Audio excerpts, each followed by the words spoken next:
Nagbayad ka na ba? Pwede ba? Wag ka munang maningil. Ang dami-dami kong iniisip. Effective. Malungkot ka na! Pangit ka pa! Alam mo naman pangit, sigawan mo pa.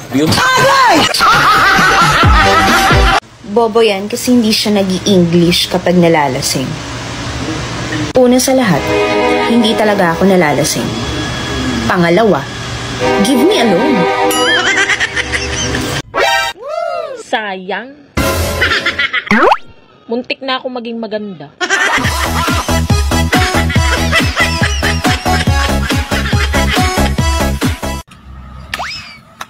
Pinapatawag ka ni ma'am sa school. Bakit? May ginawa ka na namang kalokohan, no? Bakit ako? Hindi ko pinapatawag eh.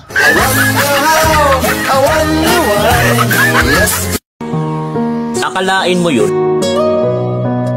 Ang dami kong sinubukan na sabon. Sa filter lang pala ako puputi.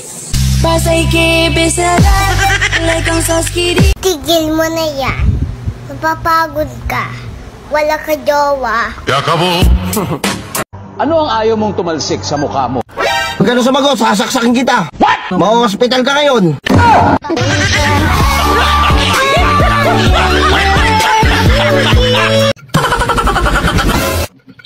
Hoy, Marites.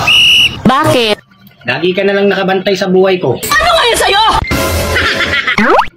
Baka gusto mong bantayan na rin yung anak ko. What? Gagala lang ako. Tangina ka!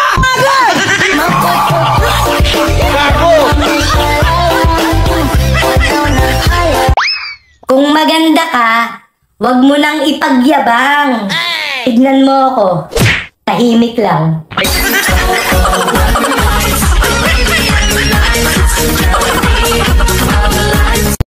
Hindi ko talaga matanggap, friend.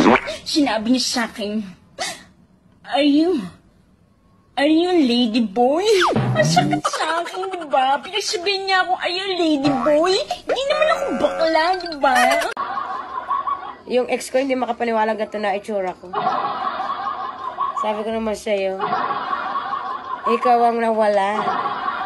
Ikaw ang hahabol.